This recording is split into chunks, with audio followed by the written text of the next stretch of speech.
Want to know something? It's almost impossible to escape violence. Do you know how many times I have walked away from my family because of their behavior? I have looked all over for support, counseling, support groups, talking to friends, to try and get over a lot of the things that happened to me while I was growing up. I've been scarred for life from a lot of the things that happened, and they really happened.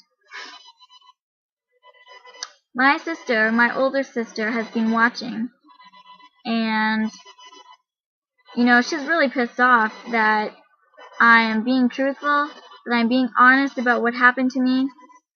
She's telling people that I'm making this up, that I'm lying, that I'm just talking bad about the family, and that I'm trying to attract attention.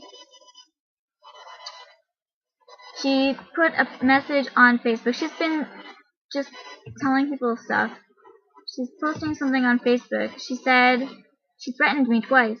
She said I'm asking for more trouble, and she said if I post something about the wrong person, something's gonna happen to me. So there you have it. I'm trying to speak up about violence. I'm trying to speak out.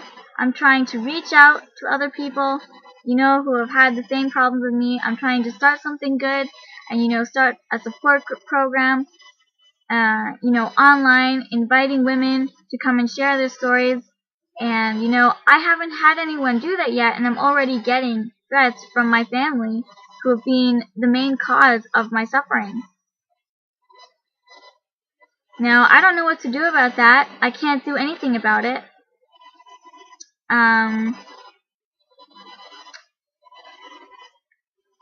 The last time I went to the police about threats that have happened to me, about violence that has been done to me, I was arrested.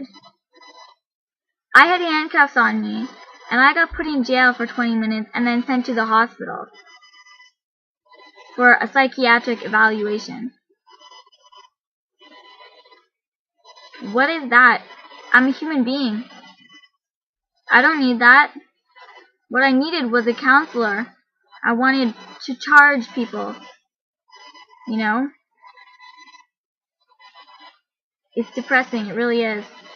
Because there's nothing to be done. What am I supposed to do? I can't charge them. I can't charge my sister for threatening me. Now all I can do, the last thing I could think of is to speak out publicly online to strangers I don't know anywhere across the world who could hear this. Hear me out. Hear my plea. Sympathize with me. Empathize with me. Share your story with me. I'm not gonna stop. I'm not gonna stop talking. This is all I have. This is all I have left.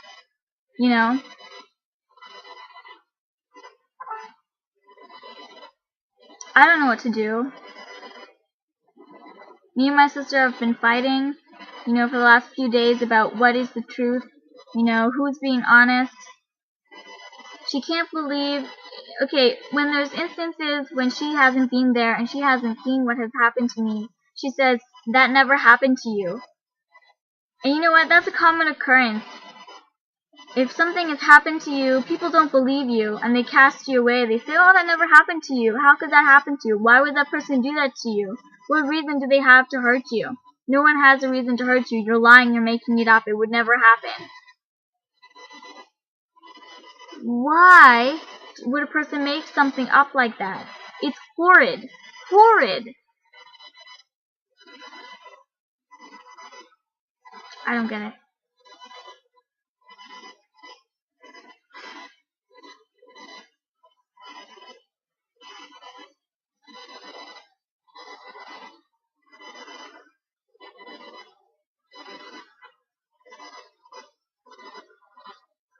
I used to think that I was going to write a book on my life because I kept thinking, I'm depressed about the way my life has happened. I'm depressed about all the things that happened to me. I'm angry about all the things that happened to me, and I want to write a book about it because I think that there's something special about my life that everybody should know what happened to me, that I survived this, I survived that. I don't know, maybe I'll get someone else to write a book for me after I finish all my videos or something.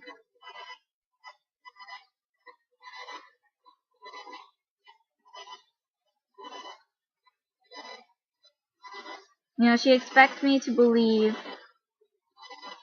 things that she says has happened to her.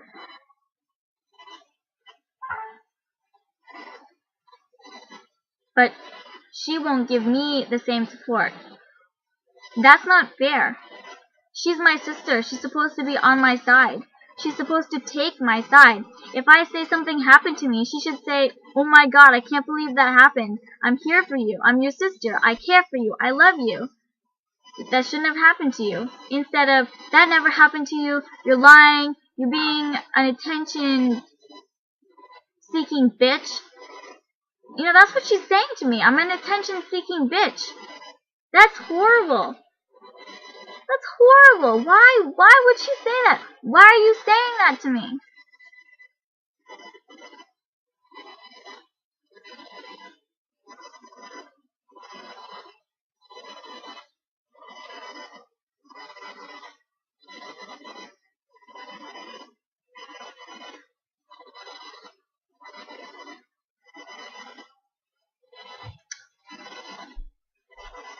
Oh, that's all I have to say about that.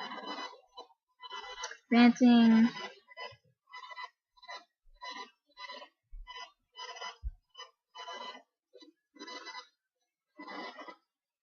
I deleted her from my life for a while.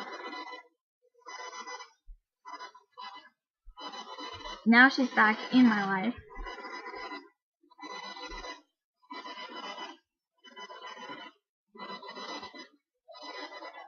Only because there's a large amount of people who think family is there for you. They're used to having people supporting them. And when I was in the hospital, they kept saying, "Oh, do you have family?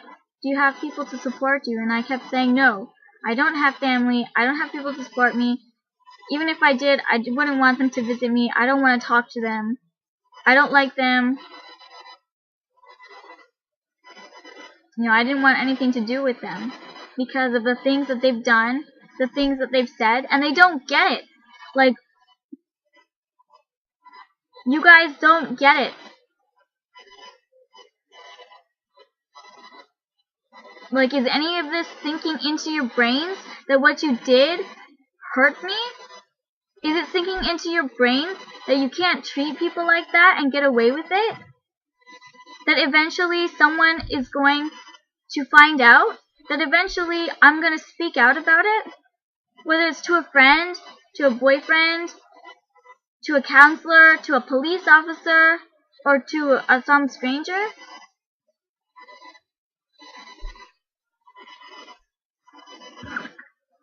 I'm not going to be held down anymore. I'm branching out. I'm, breaking the chains around my wrist. And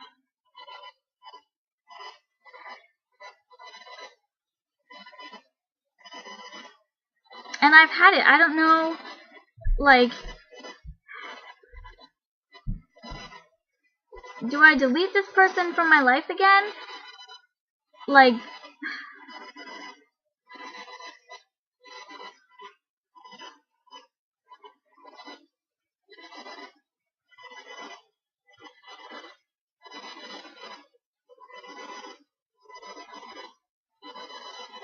there's a large amount of people I feel safer being at a distance from.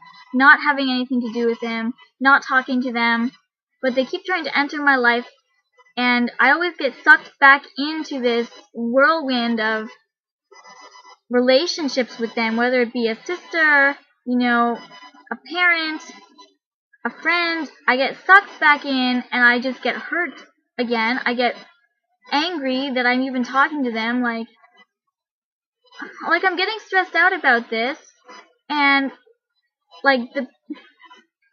all it takes is pressing the delete button, and they're gone forever. Block, delete, I don't know.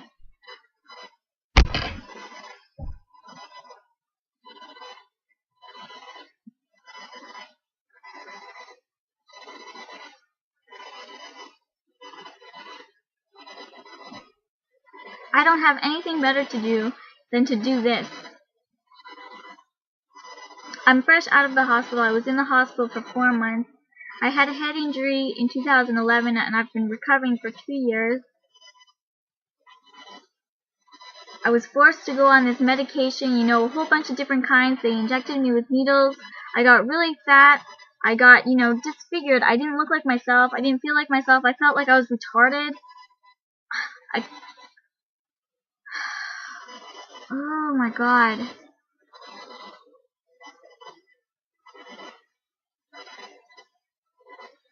You know, I'm really angry. I'm really angry about that.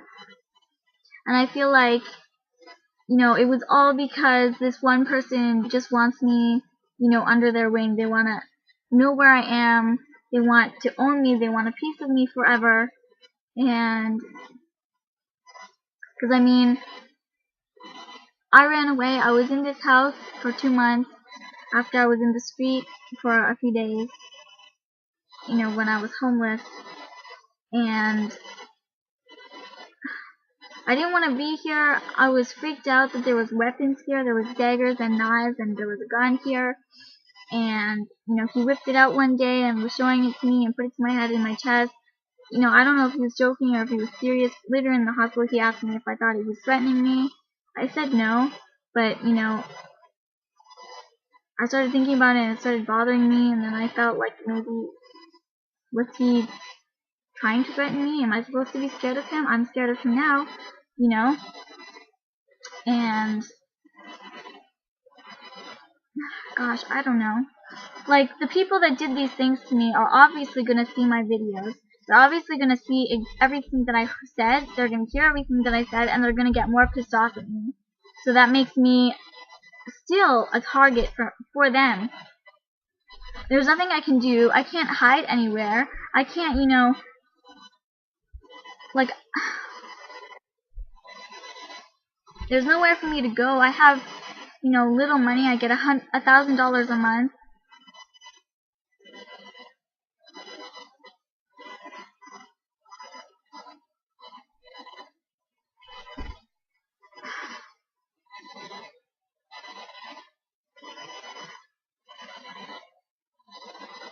I don't know what to do.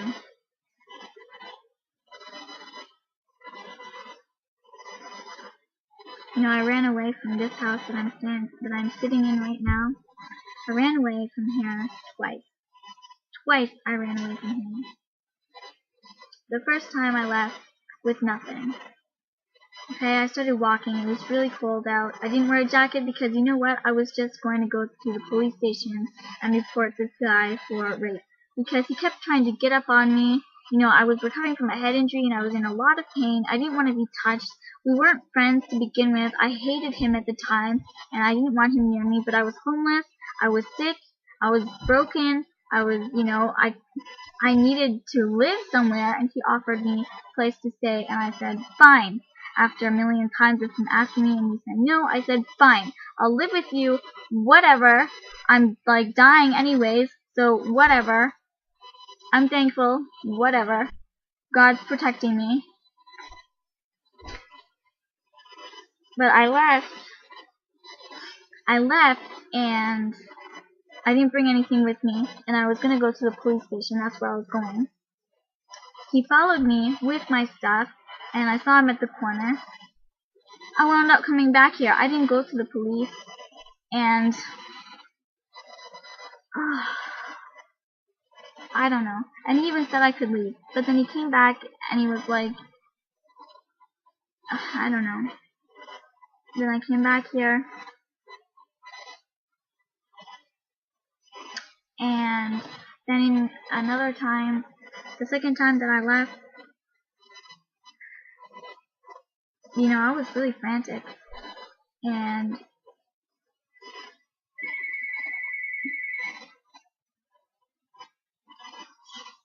I had these charge papers that I had been filling out, while I was here, and I took them to the police station. I was so relieved that I could finally set something straight, set the record straight, get these people charged. I thought, okay, finally, good, I can do something. And by that time, I had cut off all my hair because he kept pulling it. He kept pulling on my hair, trying to be sexy with me, and he kept saying, oh, you have too much hair. And,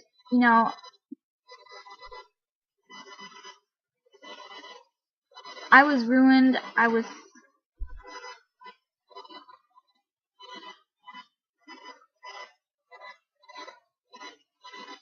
embarrassed to take my hood down. I was wearing my jacket, I was wearing my winter jacket that my friend's mom gave me. And I was really grateful for that.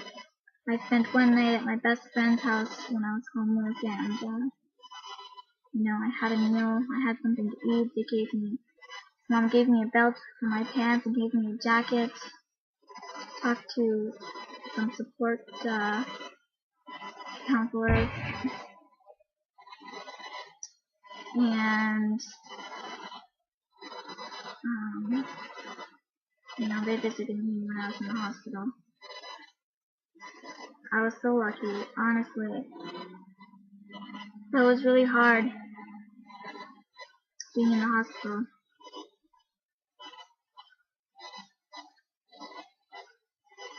Anyways, I tried to charge my mom, I tried to charge both my sisters, I tried to charge my uncle, and I tried to charge this person I'm living with right now.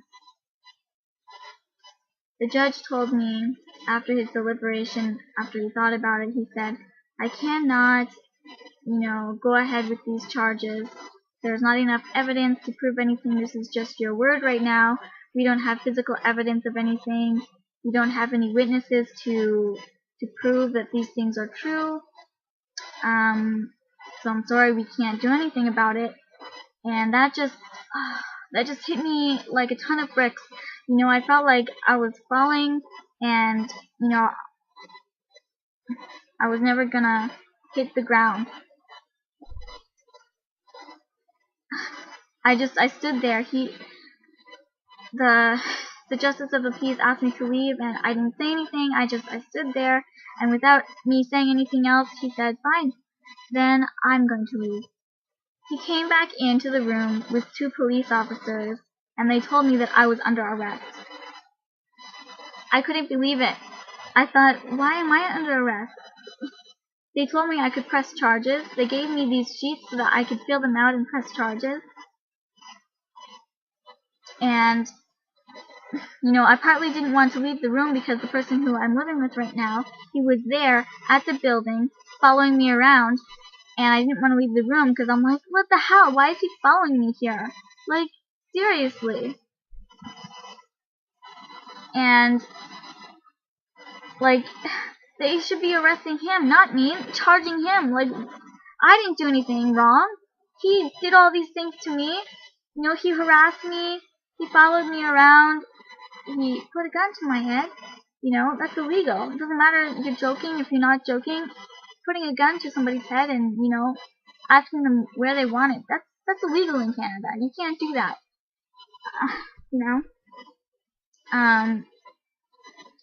He made sexual advances towards me without my permission. He didn't ask me if I wanted that. I didn't want that. He would come on to me, I'm sleeping in the middle of the night, and he's taking off my clothes, and I'm really drowsy, and I'm not, awake to be fighting him off me or something, or, I'm not comprehensive to be like, what are you doing? I'm trying to sleep. Like, what's this guy doing to me? And I don't know. Anyways, yeah, I was really lucky to have my friends there. This guy, okay, I found out that he made a report out about me, saying that I was, like, paranoid and, like, something else. I don't know. He made out this report, that I was crazy or something while I was in his house. You know, between the 2 times that I tried to go to the police, and I even tried to call the police on the phone in his house, and he jumped me, and he grabbed the phone from me, so I couldn't call the police on him.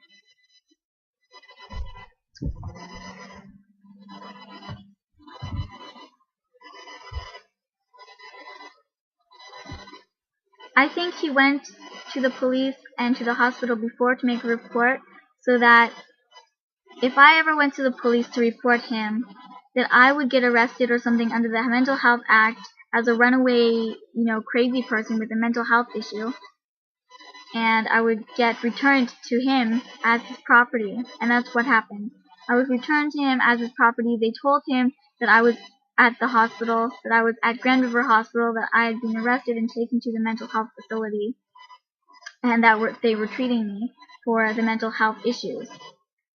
I've never had a mental health issue. I've never taken medication for anything, and I'm against taking medication. I'm against putting anything into my body. I believe my body is a temple, and it should be pure, and it should not be inhabited with anything except for, food and water.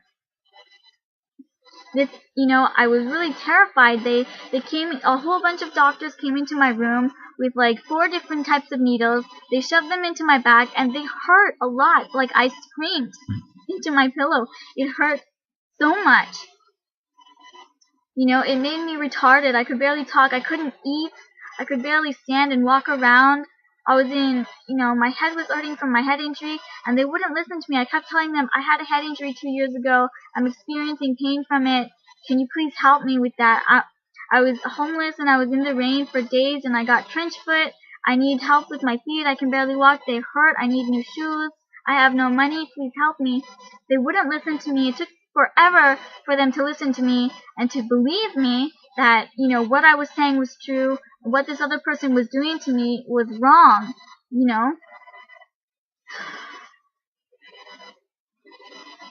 Eventually, they gave me a new pair of shoes. I was so excited. It changed everything, having a new pair of shoes. My feet were dry. They didn't smell bad anymore, and I could walk, like, practically normal. And, like, shout out to the nurse who gave me those shoes. Thank you so much. I still have them, but recently I got a new pair of shoes since then because they're starting to wear out. Yeah, my friend Rudy, hello, and Phil, hello. They visited me a few times while I was at the hospital, and great support. And my friend Phil's mom, I'm so lucky to have them in my life. I spent a few years without them, and I totally regret it. I totally regret spending years without them. I don't know how I got by without them before, because I need them so much right now. And I don't see them for a day. I miss them, and sometimes I go months without seeing these guys, and I'm like, guys, dude, where are you? A person gets lonely without their friends, And I don't have very many close friends, I've got, maybe 3. My friend Nilo, we were close years ago, and we just got back in touch, and I'm really glad for that. But yeah, my experiences in life haven't led me to be able to have a social life. It really sucks, and now I'm trying to integrate myself, back into life.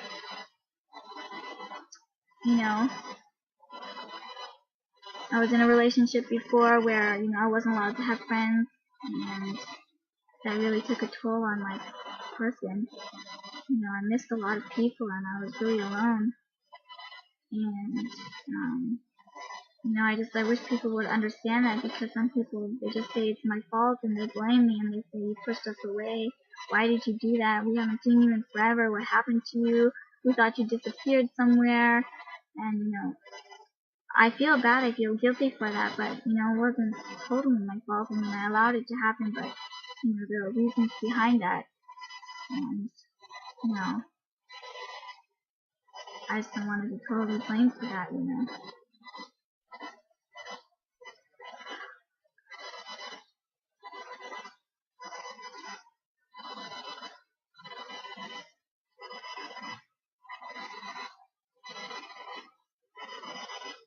I just want to find a way to have peace in my life with the things that have happened. I can't accept the things that have happened to me.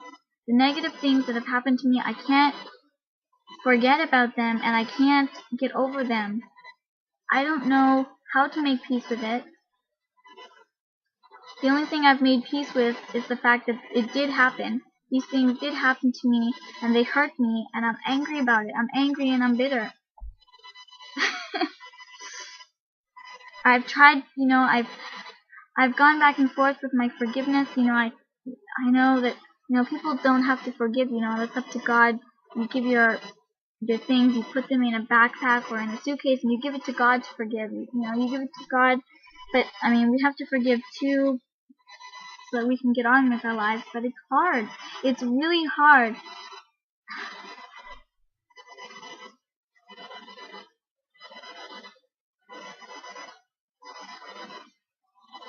I just wish the people that have done these things to me could see their ways, could fess up to what they did, instead of saying, oh, that never happened. Honestly, when people do stuff, they never take responsibility for their actions. They do something to someone, and then they deny it. They don't take responsibility for their actions, ever. It sickens me. To my core, it sickens me. I take responsibility when I make a mistake.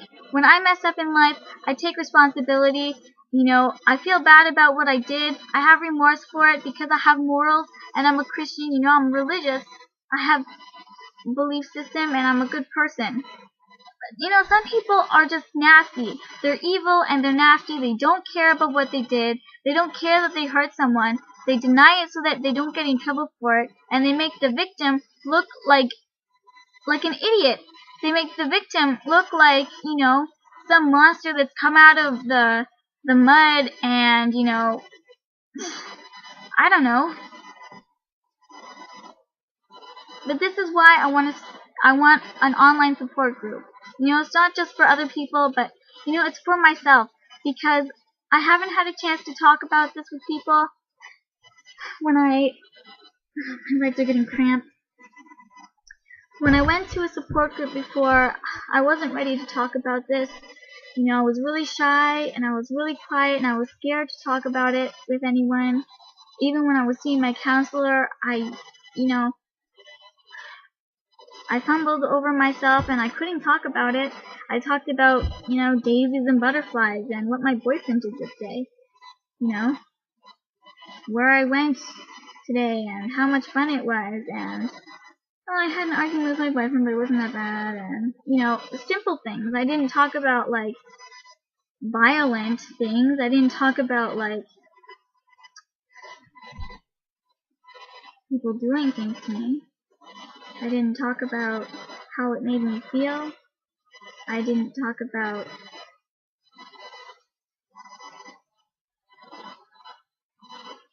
I don't know. And it just seems like this stuff always happens to me. Like I'm a magnet for violent perpetrators. They see me and they see fresh meat or something all the time. Sometimes I feel like I want to cage myself up so that, no one can ever hurt me. Another reason why I really support Muslims, when women are completely covered from head to toe, a man can't look at you and say, I want to do that, or, there's no ass to slap because, you can't see the ass in the jeans sticking out. I hate that. I hate when guys do that. Have you ever had that when a guy just walks up to you and slaps your ass? One of my ex-boyfriends, I was shopping, and he surprised me in the store, and he slapped me on the ass. It scared the shit out of me, and I turned around, and I was, really floored by it. It's disgusting, and it's really harassing. I hate when guys do that. They think, oh, we must like it. Obviously not. We don't like to be slapped in the ass. It's very sexist. It's disgusting. I honestly really hate when guys do that. It's gross. And I hate sexy jokes. I hate them. You know, people are always making these. My mom loves sexy jokes. Okay, her sense of humor always has to do with sex, and it makes me sick. It makes me really, really sick. Honestly, sick. I can't even talk about it. Sick.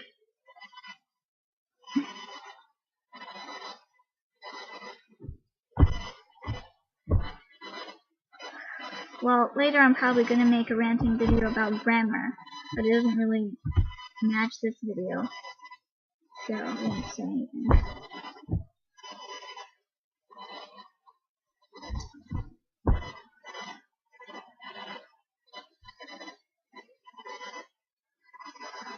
So I never thought I'd be making ranting videos online before. I never thought that I'd be sharing my life story with people like this.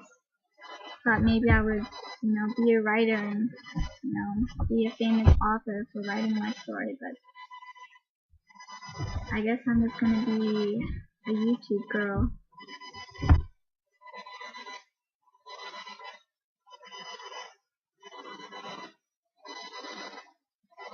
Well, if anything, I hope you guys appreciate my honesty, and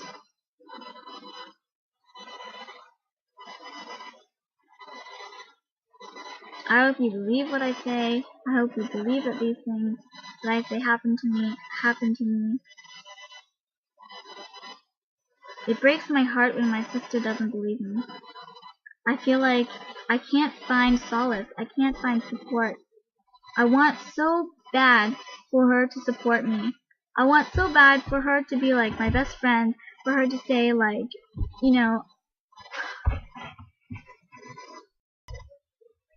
for her to say that she believes me and that we'll get through it together, that no matter what, she's there for me, and if I ever need anything, like not to hesitate to ask her for it, whatever, a hug, support, a dinner out. We never go out anywhere together. We don't do anything together.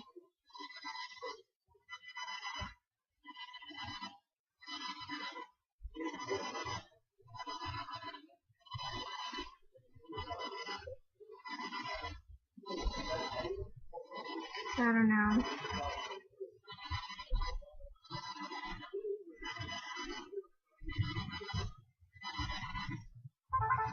I just wish I could say that I have a family that is here for me and that I never have to worry about a thing. A few years ago, I met a Muslim family from Israel and from Palestine, and they took me in as their daughter, and that was really special to me. I cared a lot about them, and they were really nice to me.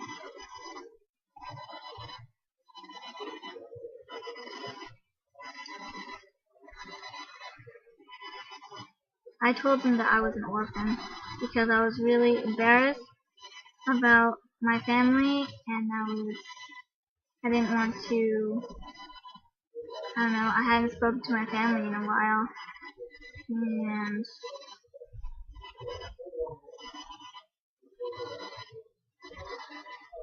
I don't know.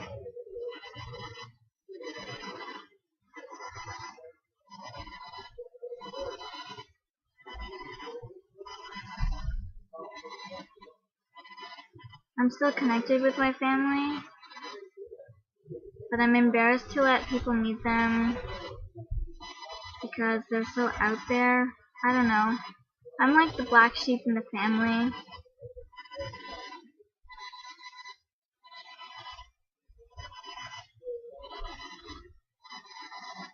I don't know.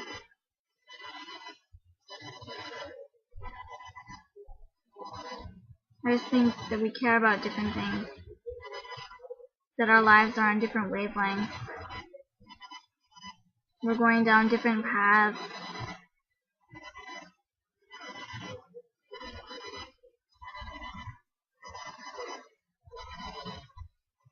I mean, I tried talking about this stuff in private with support groups and counselors, but it didn't work because I was too shy and I couldn't talk. Now that I'm ready to talk, I don't know. I mean, I probably could still go to counseling, but I don't know. I want my story to encourage other women. I want my story to let other women know that they're not alone, that these things happen to other people, and you can find support with me, with other people who have been through the same thing. Don't be afraid to speak out. You might get threatened by the same people that did those things to you once they hear that, but you just gotta keep going, and you gotta be strong, and you gotta believe in yourself that God willing, He's gonna protect you, and